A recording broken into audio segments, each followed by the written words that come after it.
Welcome to the UDP broadcast, a podcast where a group of friends get together and talk about gaming-related topics and offer both informed and uninformed opinions. I'm Luminary, and I'm accompanied today by my co-hosts, the Nordic Cajun. Opinions are like assholes. Everybody has one. Indeed they are. More on that later. And the Eternal Barcode, Jaime. Hello, I am about to insert a shaft into a small pin. Or a small pin into a long, hard shaft. I don't know, I'm docking things in space. I'm playing Kerbal Space Program. Yep. If you're watching live or catch the YouTube VOD later, you'll get to see all of that. It's been pretty interesting so far. Episode 125. We're going to be talking about some cool stuff. But before we get into that, Imy's been away from a while. Do you remember your words? I do. All the proceeds from the show go to the Trevor Project, and the Trevor Project is the leading organization trying to help LGBTQ youth with the epidemic of youth suicides. If you've got time and money, or just money, throw it their way or throw it through at us. We have a nice donate to charity button instead of a actual subscribe button. And please give them your money. It will, and actually, yeah, it will save someone's life. And it's really, really good. And it's a really good cause. So go ahead and give them money. Also, this is an opinion show. We have opinions just like you do, and it does not reflect the stances of the entities that employ us. In other words, we're poor. Don't sue us. And if you need an opinion, eat your server. Yes. we'll give it to you. Yeah. Yeah, if you need one, you will have one, and you may not like it, but I don't care. Okay. So let's talk about this. We have Pragmata on the list, and Cajun has new stuff, so I want to hear the new stuff before we start discussing how sick the world is. So, Cajun, what do you got? Oh man, like we started to really just touch on it last week. If you've been under a rock, Pragmata is a game that came out from Capcom. It is basically Dad Simulator. You are this giant, not say giant, you're this guy in a big robot suit who comes across this adorable robot who you instantly become their guardian, and they become your hacker, as it were, because they're a very intelligent robot species who is hacking things for you, but they have the mindset and personality of a child, as they look like in the game. Cutest thing I've seen come out of Capcom in a long ass time. Like, I have seen so many memes of this little girl robot dancing to different 90s songs and just jamming out. Like, it makes my dad heart happy to see that because it's adorable. It's so good. She's just jamming. She got her hand up and he's like, dun, dun, dun, dun, dun. Okay, that's like, pretty it's awesome. Like, it's adorable. And it's wholesome and it's great. And I'm all about it. And then Lumi comes up to me last Saturday and then just poops my cereal about it, because there's assholes out there, of course, who are looking at this girl and wondering why the devs aren't allowing them to look up her jacket. Ew. Yes, that's that is an actual thing. Like, if you go like on TikTok, the whole drama is like you're seeing it go live. Not, I say live, like going on as it goes, and the way to search it, and I wish these words didn't string together like they're about to, but it's called Pragmata String Bikini Mod. Amy was talking about that in the pre-show. And Sully had told me about that, and I instantly hate all of it. And I wish people nothing but painful, burning deaths. It's absolutely disgusting. Like the child, it is a child. I don't care if you try. I don't know what kind of argument you're going to try to add to it, other than it's a child. I don't care if it's a robot. I don't care if it's somebody that got turned into a child. I don't care if it just poofed into existence. That is a child. The child looks like she's 6 or 7. She's about as tall as she's 6 or 7. She has the chubby cheeks. She's dancing to music, and she's excited and gives you high fives. That is a kid. The fact that you're getting upset that you can't angle the camera to see things above that child's knee, that person needs to have their hard drive taken and examined immediately. A little bit on that before we go any further with this. Do you remember a game called No More Room in Hell? Yes, I do. I do remember that game. So, No More Room in Hell, it came under controversy because you were killing zombie children. Now, the question at this particular point, because this kind of relates to what you just said, because it looks like a child, talks like a child, therefore it is a child, don't do that. The reason why No More Room in Hell got in trouble It's because people were killing zombie children. But if you follow the same logic, but it's a zombie, it was a child. But is it still a child just because it's a zombie? And that's what ignited the internet. Like this was, gosh, I think I was still in Austin, Texas at that particular point. So Well, they kind of that kind of like got put down like old Yeller when the Walking Dead show first started. Because if I'm not mistaken, one of the first things that Rick killed was a child in zombie form. Like so you see the little girl. I think the girl was still holding on to her bunny, like her stuffed animal. Like it was emotional. It was yeah, heart wrenching, but was zombie. So if I don't take it out, it eat me.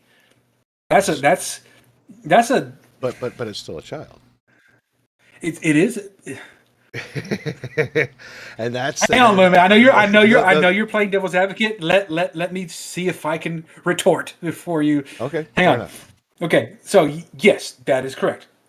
Is child is looking bad to kill said child, but child is no longer human because zombie. And I know the argument could still be said about the same thing using my argument against me that character in Pragmata is not child but is robot. I can see what you're trying to do with the correlation there. The difference is in the realm of that game, the difference between the human and the actual zombie. That is a foregone conclusion. It's not like playing the Call of Duty game where you can walk into the airport and shoot everybody up. And you had an option to turn that off, but that was an actual feature in the game. You could go and kill everybody, innocent civilians, in the airport, and that still got to go to press and didn't really get that much flack as compared to what you're saying with No More Room in Hell. At the end of the day, it comes down just to morality, really. It really does. Yep. Like I understand where people could get upset about, yes, I am shooting kid, but in the game this kid will rip my throat out. Should I allow kid to lip like should zombie allowed to rip throat out because child or try to go away from it? Or should I continue game as progressed normally and kill it? Whereas in Pragmata, this character is child coded, small, tiny, chubby cheeked, should not be allowed to be sexualized. There's a huge difference between sexualizing a child and killing a zombie. Yeah, no, I can see that. Like, there's nothing wrong with that. And I wanted to bring that up because you made that argument, and I remember that argument, the same argument for No More Room in Hell. So it made a lot of sense to be like, well, what's the difference there? And you're not wrong. It all comes down to morality, like what feels right at that particular point. I mean, like the devs could totally have taken out child zombies, and the game would have been just fine, except it would have been a lot of adult zombies, which it probably wouldn't have changed the dynamic a bit. But it was the killing of the child zombies that like made people lose their mind.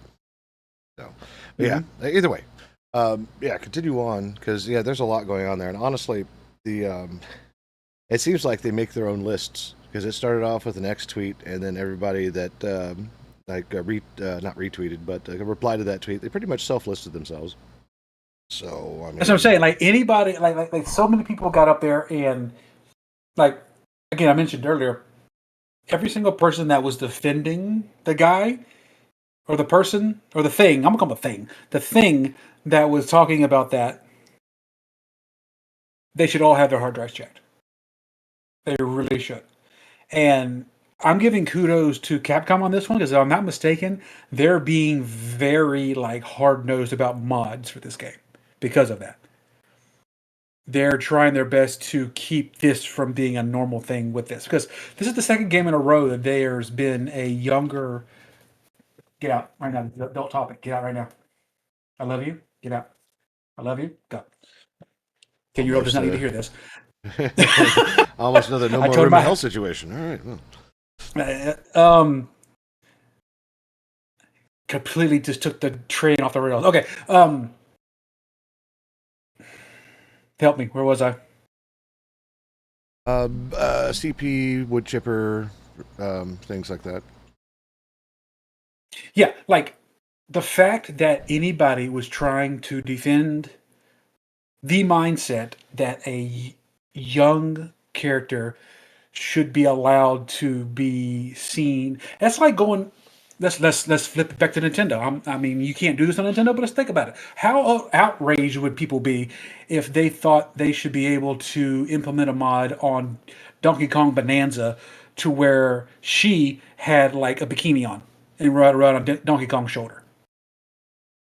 How insane does that sound in comparison to this little girl in Pragmata being looked at the same way?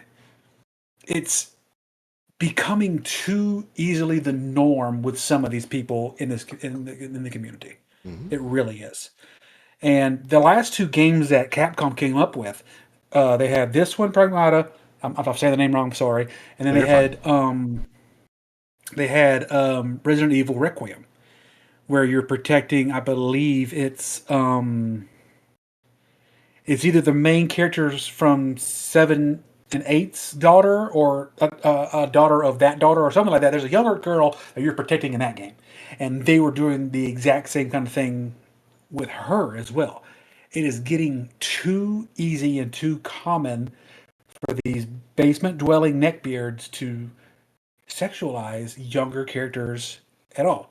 Because if it's that easy for them to sexualize a character that's that age and that young looking, there's no telling what they would sexualize in their normal life, and it's a problem.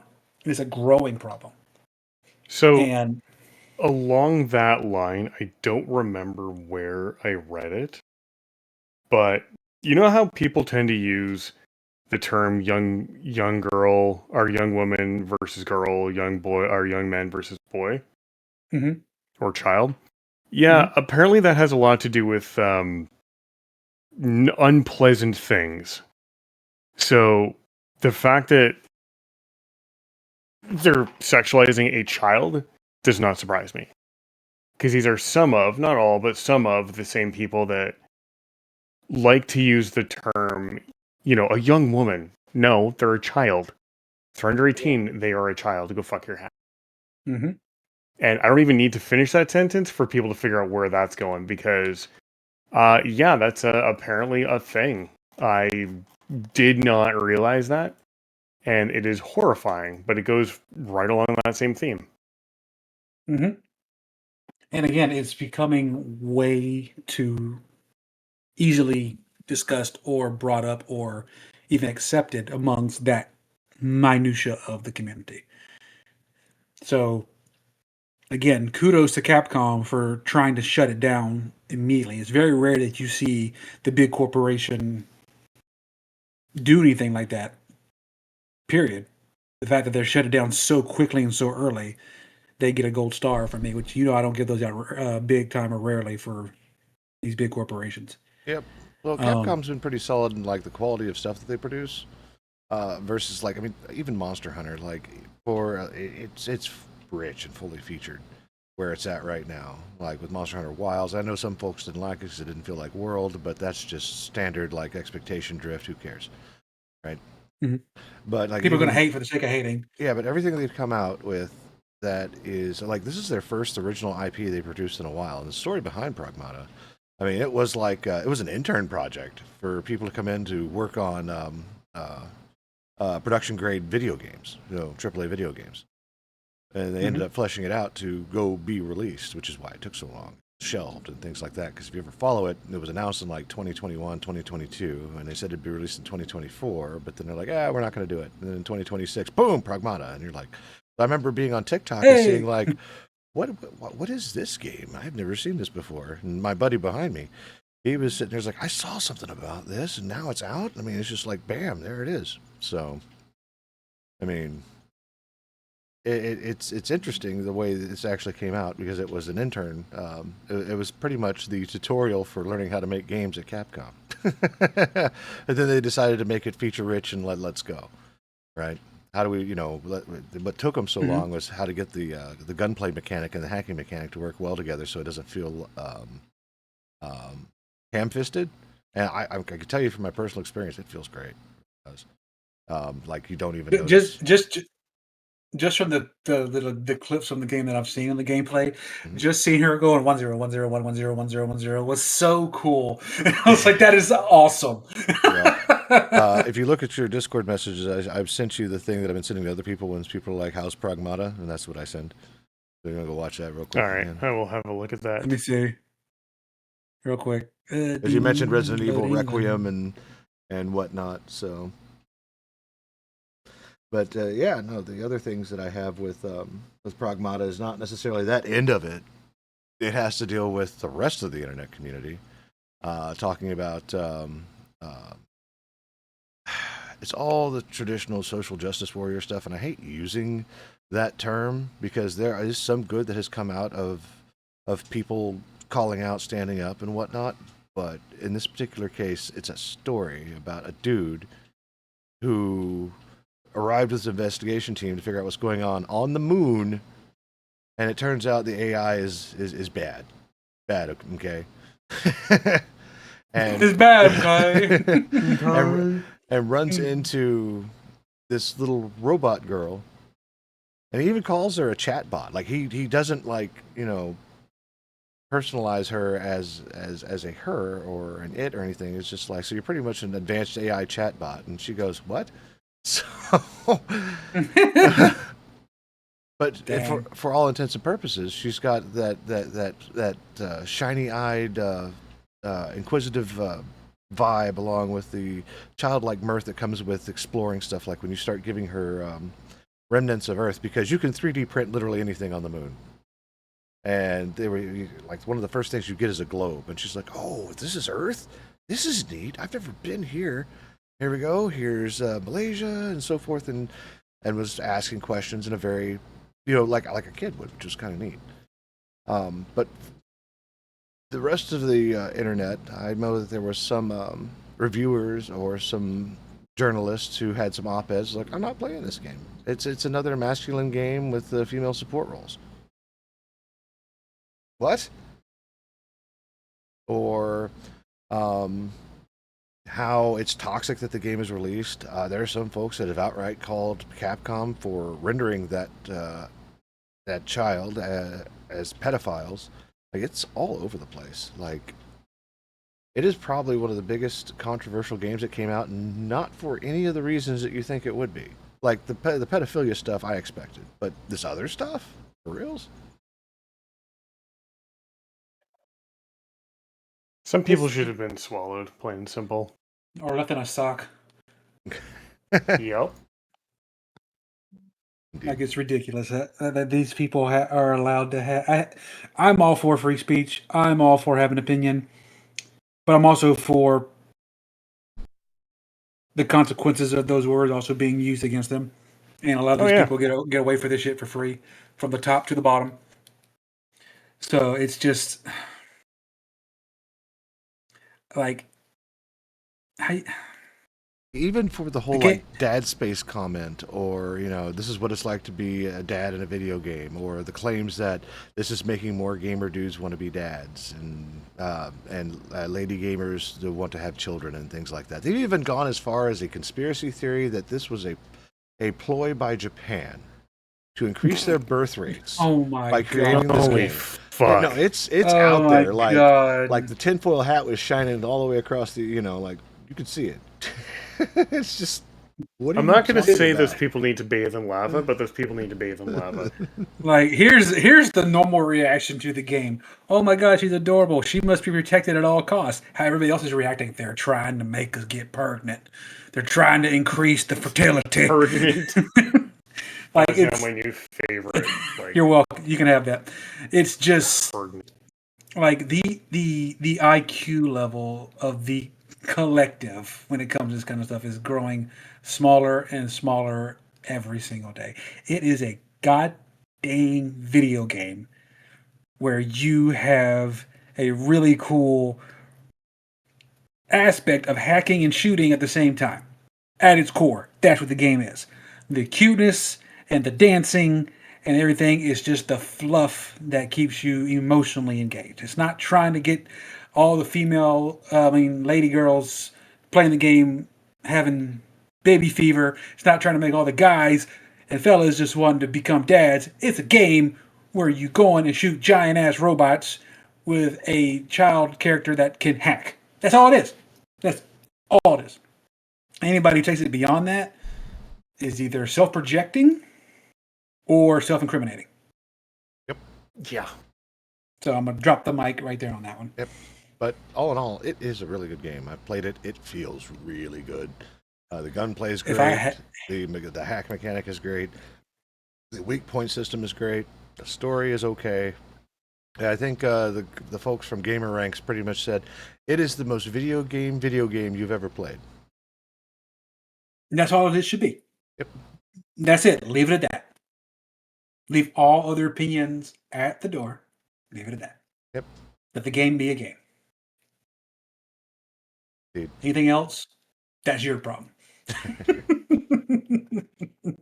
Pretty much. Oh, But there we got go. worked up on a Saturday. That is the Pragmata talk.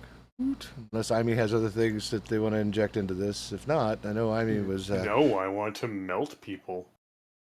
I'll get the pot if you bring the lava. Sweet. And we also got The Nordic barcode connection over here, melting fools since 2026. Oh, hell yes. the talk of Stop Killing Games is also hitting there. The dude who was promoting it here and then decided that Europe would be a better place to push it. Actually, It's apparently you can get with everything in Europe right now. Yep, is that Europe? I don't know what it's called because I'm from the United States and I don't keep up with that. So that's why I only know one language and barely know where my own state is. But European Parliament, he actually got to sit in European Parliament and talk about what Stop Killing Games means, and it got a positive response in European Parliament, and to the point where Ubisoft is like, okay, well, we're going to see what we can do with the stuff that we're that's coming out and see what we can do. So like, it's not completely being bashed against, and it all comes down to planning. But the reason why I bring this up is because I have been on opposite sides of this particular discussion. And for fairness, I'm going to let Amy go first on his opinion on the current situation with what's going on. Then I'll give my own. And we can just kind of go back and forth. So I'm going to hurt your brain. I'll need a refresher as to what's going on. So they now have like the European Union Parliament saying, hey, we think it's a good idea to make sure games are around indefinitely. Yeah, make sure games are playable that say they're going to be playable, yes. Good Lord. Okay. So my big problem with this is live service games, number one. When the live service game shuts down, at what point were you required to open it up for gamers to hang on to it for the rest of eternity? Number one. Number two, what's going to happen with licensing? Because the way licensing works is not the way you would think it works. So when it comes to things like, I'll take Forza because that's always a fun one. All those cars are licensed, and at some point, during the development of the game, there was a deal between Forza and whoever is developing it to say, okay, after this date, you're no longer allowed to use these trademarks from whatever car manufacturing company you want. Currently, what ends up happening is the company says, okay, we're not allowed to use it anymore. We're going to shut down the game. That's within the scope of the licensing. That's the way it should be because, the brand owners do want to protect their investments. They do want to allow or, restrict who has access to their stuff. Now, to sit there and say it has to indefinitely be around is going to be very problematic for licensing. And I'm not sure too many people have thought of that yet.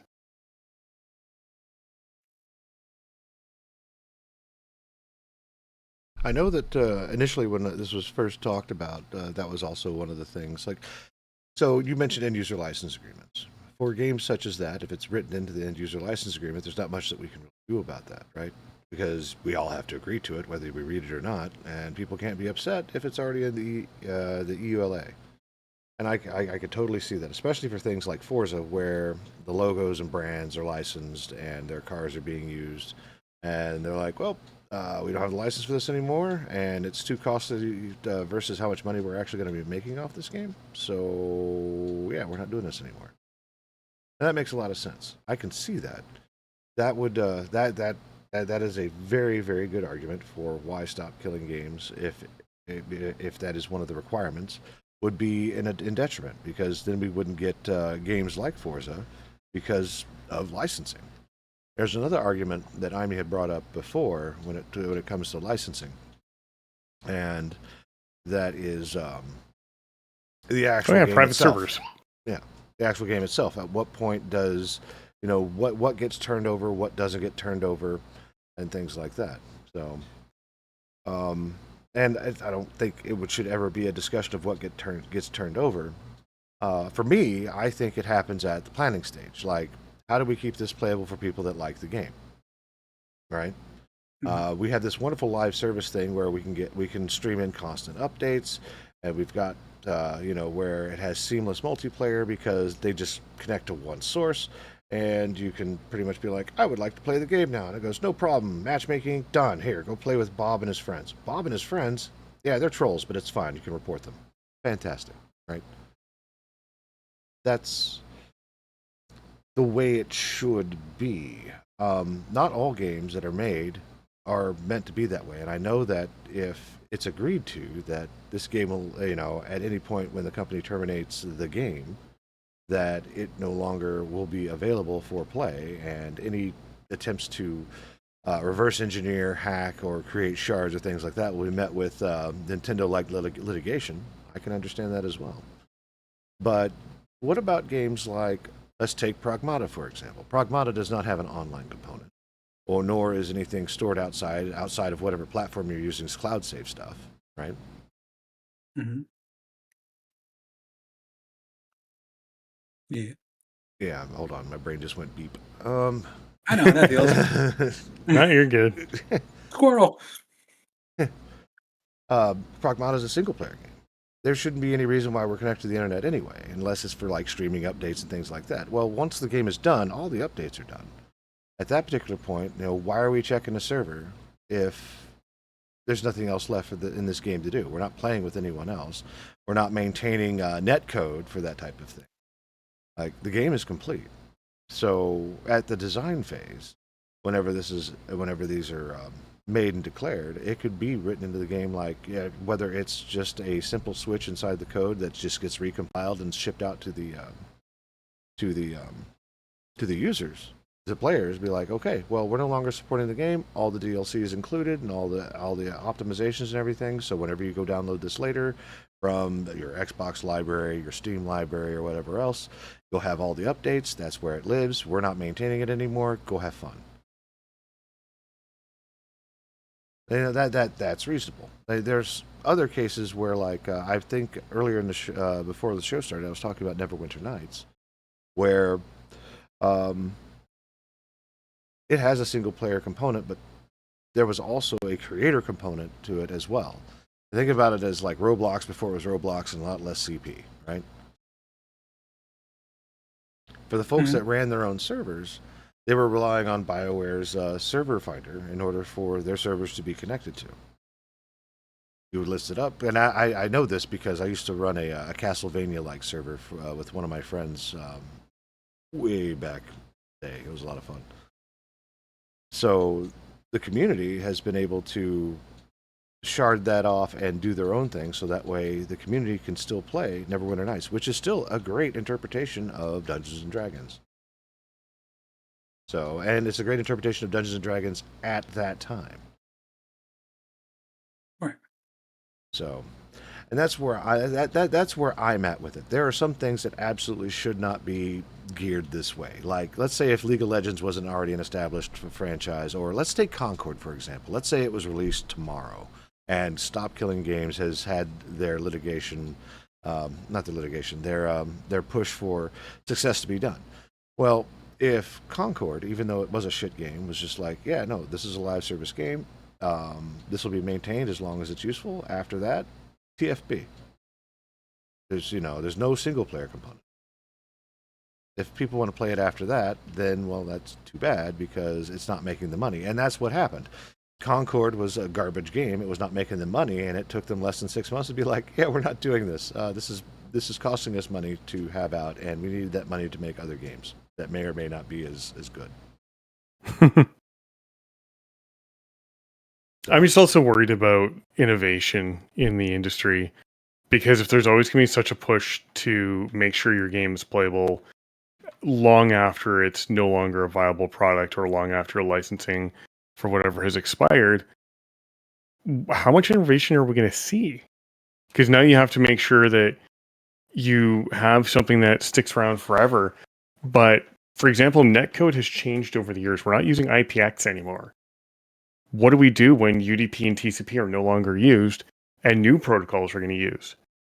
Who's responsible for updating those protocols to make especially network capable or like, PvP, PvE or whatever games playable in the long run? That is also something I don't think anybody has thought of. It's great to say, I want this to play forever. But now you're saying we have to use TCP and UDP protocols forever? And fuck anything else that comes out that might be better and have better, less latency, better reliability, better security. I mean, for God's sakes, we're using secure DNS these days. We never used to. And there are some applications and some things out there that don't work with secure DNS because they were never meant to. They were never designed for that. But now we're saying, oh, well, you have to plan for failure forward. You have to plan to make these old protocols exist forever just so we can play a video game. And I don't think that's right. And I think that's going to cause significant security risks. And then the bigger question is who's responsible for when stuff gets broken into? Shouldn't be the developer. They don't know what is going to change over the years protocol wise. Yep. Like Especially there's just a today's- lot of things I don't think people have thought of and are too caught up in the passion of, I really like this game. I don't want to see it go away. That's fine and great. I can't play like 24 or more games because they run on Windows 95. You just get used to it and you move on. Which also brings me to the other question on games that have that kind of system in the future, and that studio gets dissolved or eaten by another company. Is that new company now in charge of getting everything up and running for that one game system? Or if that company just disbands completely because they can't afford it anymore, what happens then? Do you go Interesting. after the individual owners of the old company to keep those games up and running, or you just sit there and be like, well, oh well, Well, somebody else has. let's explore that one a little bit because that actually happened not too long ago with THQ. Yeah, THQ Nordic, yeah. Yeah. So Or THQ and then became THQ Nordic. Now, THQ for me, for the reason why I bring them up is that one of the things that I absolutely loved from THQ was the Darksiders series. It's a great series. Like, and at that point, I think that they had just released the second Horseman, which was the Death one, which was the open worldish platformer, except your death and not Link, which was kind of cool. But so when THQ was dissolved, um, the rights to that was sold off, and we didn't know who was going to get what, or if they were going to continue on or anything else. And luckily, somebody decided to like take the THQ name and redo everything, and be like, "Yep, we're a publisher again, and we bought all the rights back. Here's some more Darksiders." Mhm. So, and the reason why I bring that up is it's exactly what you're talking about. What happens when the company's sold? This is one positive outcome that happened, and I'm actually excited that it did happen because, again, Darksiders is a great series. But it's not guaranteed to happen every time. And I think, like I said before, I think that's a bigger issue is that people are thinking passionately, and I get that, and I respect the passion. Like, it's good to be passionate about the things you love. You also have to think critically about what is the long-term repercussion of what I'm asking for. Oh yeah, And I don't think people are thinking that through. I think yeah. they're thinking with their hearts, and I think that's going to cause them no end of trouble in the long run. Oh, no doubt. Which is You know why what? Pirate Software's a comment of, "I hope you get exactly what you want, but nothing of what you asked for." And we're going to see that in real time if this ends up being implemented. What is, what isn't, what can, what can't. And I think on paper, anything before the online era should absolutely have a way to be saved. Like the old school Atari, Nintendo, SNES, Sega Genesis, all those do deserve a chance to be saved and be able to be enjoyed for generations to come, which I believe that's probably where this whole movement actually started. But it's got convoluted, of course, because of things that could be controlled and fixed now, Yeah. but instead is being used as a scapegoat to make things a lot harder than it should be. Oh yeah, you're not wrong. I mean, it's going to be interesting to see how, if this goes on in the European Union, how the game industry across the world is actually going to react to this and what it is they're going to do and know what their rights are in order to produce the game that they want to create without being hamstrung by legal requirements because people want to play their favorite video games. As it stands right now, all the stuff that you can play that has been like your old MS-DOS games or Amiga games or things like that is already in danger, if not already kiboshed, on the Internet Archive. So if you ever wanted to play your favorite King's Quest game, or if you want to go back and play Ultima 8, or Blade Runner, or whatever game that used to run on MS-DOS, you can totally go to the Internet Archive and you can go play those games right now. But I think because of the emulator argument right now, especially with Nintendo, a lot of that has been kiboshed. That, and folks have found a way to abuse it, and it's become a nest for copyright copyright claims. Piracy. Yep. And this is on top of the Wayback Machine and Internet Archive already being in danger because there's just not enough money. It is going to be interesting to see how this works out, but it's definitely not going to be... I don't think it's going to work the way people want it to work, quite honestly. Because there's too much unknown with how they're going to work it. And it puts a lot of onus on developers to maintain coding and protocols that just go out of favor with time. Like, nobody programs in BASIC anymore. Yeah, you can dig up the occasional BASIC book to figure it out. But at the same time, how long till C++ or C# goes away? Yep. Did we just lose a Cajun? Yep, we did. He'll be back. Rip. But like, how long until we lose those languages, or Rust or Ruby or all the new languages that are out right now? How long until those go away? And then who's responsible for updating the code on the games to make sure they work? What if the next version of Windows, or whatever they call it after that, doesn't support C# anymore as a coding base, or doesn't support .NET that we're used to? Yeah. Those are significant issues. And I really do not think people are thinking this shit through. I think they're so caught up in the moment of, I really want to play this game because I love it, that they're being distracted by, is this even practical to do? And what is the cost? Because if that's going to take millions of dollars and people sitting around updating code all day long, we will see a significant, I fear we will see a significant drop in innovation in the game space, because no one's going to want to do anything new. No one's going to want to do anything that's going to potentially cause them to have to support new stuff. It's easier to support the stuff that's in existence than it is to start supporting new things. True. Of course, it could also be attacking the idea of, I mean, again, I'd have to go back and find out exactly what they're going to do, because we're already trusting a bunch of old people who probably don't play video games to make decisions about video games. And if anything we learned about at least the United States version of that, where they're interrogating the big tech folks and asking the dumb questions, we're going to see a lot of that.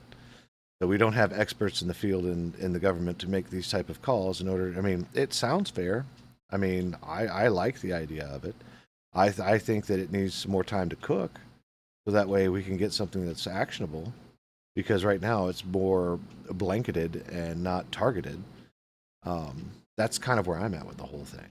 I'd like to see the idea that the game that I buy now, I can still go and get, whether playable or not, can download it onto whatever machine I'm on, and it just exists. I mean, it serves no purpose other than, old man Loomy being like, oh, look at that. This was back when we were using binary. You know what I mean? Yes. And that's really the only purpose it serves. Other than that, it doesn't affect me at all because those games are long gone. And while it would be cool to play those games again, I'm well beyond it. Like, for example, Final Fantasy VII is probably one of my top, like the top of my top 10 video games that I absolutely loved and adored and has brought me to tears. But I do know the fact that if I decide to go back and replay the old Final Fantasy VII, I'm going to be very disappointed because it has literally been, that came out in the late 90s? Something like that, yeah. Yeah, like the time and the technology that was available doesn't match what we're currently used to for games like Baldur's Gate 3, which is also another adventure game, or any of the newer Final Fantasies, which has a lot of the same elements, but it is much more developed and refined. So, and it's the same reason why I only watch movies once, is because that's the feeling I want to keep. Because I know if I watch it again, I'll start picking it apart. Yep. Feel that on a spiritual level. Yep. So that's why I won't watch Titanic twice. I thought it was great to watch the first time. Not to mention, I can't sit there through that long of a movie again. Nope, neither can I. And I was hanging out with a bunch of Navy folks, so that was like their worst nightmare on screen, which was fun. Ooh. I don't know if you can hear that, but it's starting to thunder. Ooh. I heard a little bit. The rain be a coming. We need it. So other than that, let's start our round table early, unless we have something else we want to discuss in this podcast, because I'm really curious how the vacation with Amy and Crit Chicken went. Yeah. It went fantastic. There was a lot of stuff done. I was still working for a couple days while they were here, so that was okay. But she went home, headed east, and avoided Illinois. And apparently it just doesn't exist anymore because it's about to get hit with like massive tornado watches and warnings. So glad she's not there. She's in Georgia right now on her way back to Florida. I know she flirted with the idea of having to deep divert all the way around and come down through Cajun country. Yeah, so that was in the plan to go through Texas and then east. However, Texas and Louisiana got hit really, really hard, and she just noped. We did? Yeah, parts of it got hit really hard, or at least there was like warnings of tornadoes. It must not get down watches. To my neck of the woods then. Yeah, and I'm in North Texas. And there was a couple areas that were caught off guard with damage because there weren't any weather balloons sent up at 7 in the morning like they used to. They used to at 7 a.m. and noon. And for some reason, they didn't send them up at 7 a.m. Something about funding or money or, layoffs or something. I don't know what it was. Yeah. But Details. yeah, that's wonderful. Yeah, and it's just hitting hurricane season, so yay. Yay. I can ponder an orb in this game? Oh my god. Ponder. That's all right. Yeah. There's a orbital research ball. I can legit ponder the orb. Nice. Look at that. Pondering is happening. That is definitely an orb. Ponder. And it has skins. Look at that. It is. Yeah. Different textures and everything. And now it's a companion cube. That was awesome. Oh yeah, the last one. A new hand has touched the beacon. Yeah, there you go. It's the companion cube. And we'll dress it up a little bit with some thermal blankets or some, white paneling. The handle's blue. Well, that's good. So she's on her way home with the chicken nugget, and I'm sure we'll hear from her whenever she arrives. You'll probably hear about it first, which is cool. So, yeah. Yeah, keep us updated so that way we know she's safe. Yeah, she took the safe route. Yep. Other than that, Cajun, what do you got going on this week?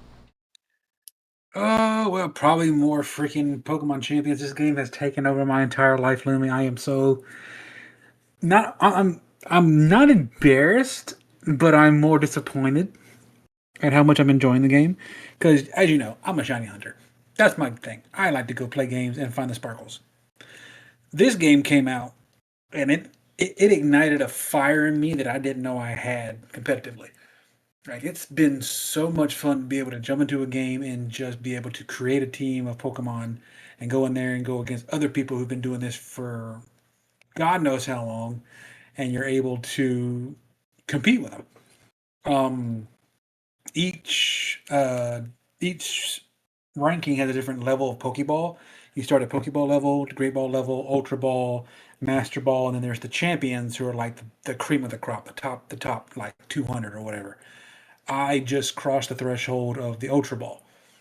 So I'm in the depths of like the people who actually know what they're doing. And I've learned real quick that I have a lot to learn in things that I didn't know that Pokemon can still do. Um, Case in point, today I learned the pros and cons of a move called Psychic Terrain. It's supposed to really increase the power of your psychic moves, but I didn't know that it stopped all priority moves. So half the moves that I had on my team were priority moves. So I tried to use them, and they said, you can't do that because you put up Psychic Terrain, and I got wiped. So I'm learning a lot in terms of things that I've never even used before. But it's fun. It's fun to learn a new thing. Like, case in point, the Nordling. You know what he picked up today out of the blue just because he wanted to learn how to use it? What's that? Blender. Oh, nice. He 100% said, Dad, I want to learn how to, because he loves, like, I showed him some Devil Artemis stuff, which is like fan made Dragon Ball Z 3D Blender animations. He loves the stuff from SMG3, SMG4 that did all the 3D animations. He loves the digital circus and all that. And he's like, I want to learn. And he spent a good hour and a half on the first chapter learning how to make a donut and a cup of tea in Blender. And I was proud papa. I was like, yes, please learn all the abilities and the skills you can while your brain is able to absorb them quickly. Because I'm learning stuff and it's not absorbing as quickly, but it's getting there. So that's basically been my obsession. I've been creating teams, adjusting teams, testing them in casual fights to see how they do, watching the pros who've been doing it for 10, 15 odd years. And it's been fun. It's a new skill that I innately knew I could do because I understand the typings, I understand how things work, but I didn't know how many nuances came along with it in terms of just the details that make or break a team. So it's fun because I've played games like you mentioned earlier in the game. I've played competitive games like League of Legends. Used to love that game. It was a fantastic game. I peaked at gold. I couldn't go any further than that in ranked because it just took up too much time, too much effort. The community was just, and it wasn't my stick. I'm not saying that I'm going to become the best there ever was in Pokemon, but I have a feeling that I'm going to enjoy climbing the ranks and maybe even trying out my hand in a couple of tournaments here in the near future. So it's been fun. As for what's going on in the near future, I'll be next up doing that some more. Probably try to squeeze in a stream this week to go through it. But next weekend, I'm going to be in Cedar Creek area for a concert. I'm going to a Hatsune Miku concert out there next weekend. So I will be out of pocket for the podcast. But doesn't mean y'all can't come and listen to Lumi, Imi, and Crit bash some other people's when I'm not around. So yeah, I got a busy week, big things to do, things to come, and maybe I get to punch somebody in the face that has a bad opinion about children. You never know. I have some pent up aggression about that I need to get out. You think? Yeah, a little bit. What about you? What about you, Lemmy? This week I'll be going head first and balls first into Apache Spark and learning how that works. Trying to do more data engineer type stuff. I need to play more Pragmata. I also picked up a game called Replaced, which is really cool. It has that old Blade Runner, 80s cyberpunk feel to it. Like it's really good. Let's see here. I also picked up, because EA has a sale on right now, Jedi Outcast, Jedi Survivor. I picked up another game that I saw that kind of fell off. I forgot the name of it. Let's see. I can get. It says the name is Steam Library. Hold on. I do want to get my hands on Pragmata so I can play it too, but I just can't draw. Is it like $80 right now? Is that how It's much it is for that game? it's 70 for the deluxe. It's still good. Yeah, I'd just, recommend it. So I'm that going to was something I wanted eventually. to talk about in the podcast too. But here, let me see. I picked up Mass Effect Andromeda for like $5. Fallen Order and Survivor was like $3 a piece. Sea of Solitude, that's the name of the game, where loneliness actually turns you into a monster. So that's cool. And I picked up Mass Ooh. Effect Legendary Edition because I have all the original Mass Effects from when I purchased them, like a decade or two back. But having them all in one place that has the save transfer from one to the other, that's kind of what I wanted. So I'll probably go through those RPGs as I can, if I can. So, but yeah, no, like that's like a whole thing. That's what Lumi's doing. So, Learn all the new stuff. That seems to be in the air right now. Learning all kinds of new things. well, everything. So the entire world runs on data, and if you don't have a solid grasp on how data is wrangled and manipulated at scale, you'll be left behind. And I'm a database administrator, so my life revolves around maintaining the systems that holds all the data and doing other interesting things as it comes across. So this is the logical next step, is data engineering. So how do we do that? And doing Yeah, that at scale with ML and all kinds of other stuff becomes interesting and profitable for me, because those guys make a good amount of money. So there you go. yep. So yep, that's it. That's what's going on with me. That's episode 125 in the books. So good job. Ooh. Welcome back, Yoo-hoo. Ivy. I mean, Yeah. we had two good and ordinary nights, but it's good to have the barcode back because we have our video game visual again. Because I can't run both at the same time. I also forgot I have to learn an entirely new segment of work that I never touched, Oh, or I have never touched in my entire life. Yeah, I need to learn about pipelines, whatever the hell those are, oh, you're doing and CI/CD. Okay. artifactory and similar things. I have no clue because I don't do that kind of work. I don't do development, but Yeah. I do policy, and apparently I'm going to be maybe working with policy, so I need to know this stuff. I don't know. I'm going to be melting my brain. There you go. Well, hopefully you can pour some Yay. into a cup and bring it to the next podcast. So, and hopefully we'll have There you Raina go. here with us. Yes. Yes. Oh, look, sparklies. Oh, well, gotta watch Sparklers before we end this out. Woo. There it is. Ignition. And away we go. Perfect. Yep. So thanks for It's stopping funny. by. Oh, go ahead. Yeah. While Good to we be were back. here, just one last little drop on the Pragmata fuel fire. We were it was like Blue Sky was listening to me. I was just scrolling through.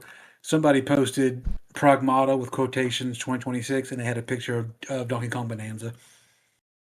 Donkey Kong Bonanza? Why? Yeah, I mentioned it earlier. It's you play as Donkey Kong, of course, as the game, but you have little what's her name? She's can never remember her name. Daisy Kong? She No. no, it's not Daisy. It's hang on, I got it right here. Um, it's the girl. It's the woman that in the OG Donkey Kong is the woman he kidnaps that Mario has to go Rosalina? save. Not Rosalina. No, Pauline. Paulina. Paulina. That's the one. It's a 13 or 14-year-old version of her who rides on Donkey Kong's shoulder, and her singing voice transforms him into stronger versions of himself to do quests and puzzles and stuff. And it's just funny because young girl on giant protagonist shoulder, and they put it as the Pragmata thing. So it was just like I said it in the podcast, and it happens on Blue Sky. Somebody heard me. So it was a cool little tidbit. I wish I could have. I did say that actually. I'll show y'all later. But it's Yeah. like I'm not the only one that sees the connection. So All right. you like what you heard here tonight, give us a like, subscribe. If anything, support the Trevor Project. This will be out on Monday for mass consumption across all podcast platforms. And yeah, that's it. That's all we got. Thanks for stopping by. And Cajun, see us out. You guys stay awesome. You guys stay classy. And as always, Don't be a dick. we'll let Crit do that next week. See y'all later. Bye. Bye. Traffic. I know there's traffic. I have booster rockets that just slammed into me. Traffic. My GPWS There's was a warning me phone about traffic in case I didn't know any better.